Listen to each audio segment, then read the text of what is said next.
mengajukan beberapa soalan kepada Puan pada hari ini. Pertama sekali saya perkenalkan diri saya dulu. Saya Muhammad Irfan Biji daripada IPJ Kampus Kota Baru. Saya Puteri Nur Kristina binti Muhammad Fakri dari IPJ Kampus Kota Baru. Saya Nur Sulana binti Abdul Hadi dari IPJ Kampus Perlis. Okey, soalan saya dulu Puan. Soalan pertamanya, adakah Puan pernah mengikuti sebarang kursus yang ditawarkan oleh pihak sekolah pada masa lalu? Kalau pihak sekolah tu mereka kurang lah, tapi kalau PPT aja lah. Boleh Puan nyatakan apakah kursus? Macam kursus tanda tertib, pengurusan tanda tertib, kursus kenaikan pangkat, kewangan, pengurusan kewangan lah. Macam kewangan sekarang kan digunakan sistem KS, EKPWS. Jadi kita kena kursus lah untuk mendapatkan asas itu. Walhal saya sebagai sisi, saya hanya menyedia saja, PT akan buat kerja. Tapi saya kena pergi ambil untuk ilmu lah kan. Kita nak semak tu kan.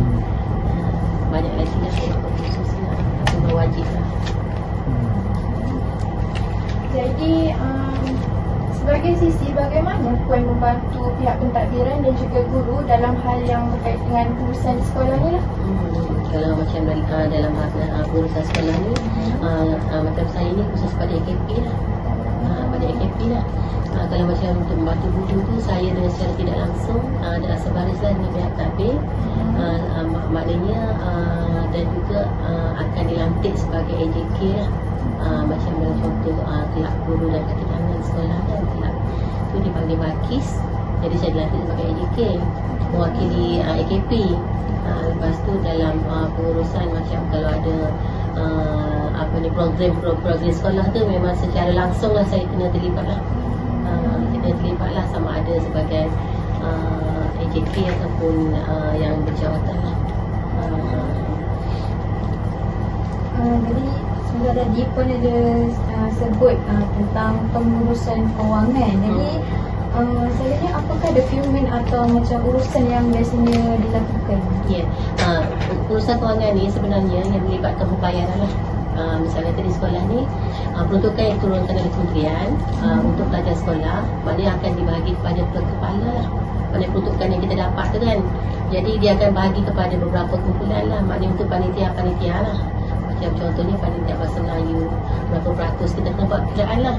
Jadi bila kita dah siapkan semua dalam sistem, barulah kita akan buat mesyuarat untuk kewangan. Kita bentangkanlah kepada ketua-ketua panitia. Tujuannya adalah untuk membeli keperluan PDP untuk pelajar setiap panitia tu. Contohnya untuk program keagamaan dia nak buat, macam ada majlis keagamaan apa semua tu, memang gunakan duit masing-masing lah.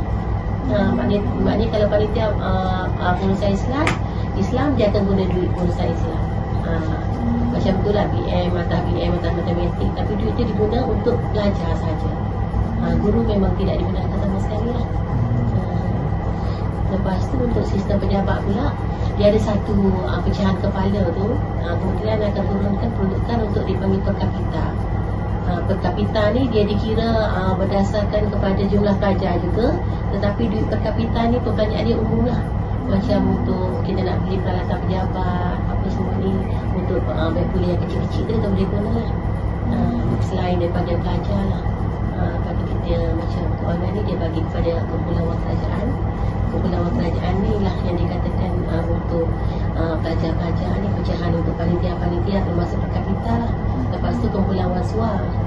Waswa ni biasanya kutipan daripada kantin ataupun sumbangan wang daripada awam lah. Ada sumbangan daripada luar ke, ada apa-apa kita akan masukkan. Macam kalau satu masa dulu kita ada iuran kan, tapi sekarang ni memang iuran dah tak ada, dah dilupuskan, jadi diganti dengan sumbangan. Jadi apa-apa sumbangan kita kena masukkan dalam kumpulan waswa. Dan dalam kumpulan waswa tu dia punya perbelanjaan dia hanya perbelanjaan yang boleh melibatkan pelajar saja. Contohnya kita nak guna duit kantin, kita minta kelulusan jabatan. Untuk apa duit kantin nak guna tu? Kita nak buat kursus motivasi ke apa, untuk pelajar saja. Cikgu tidak digunakan sama sekali lah.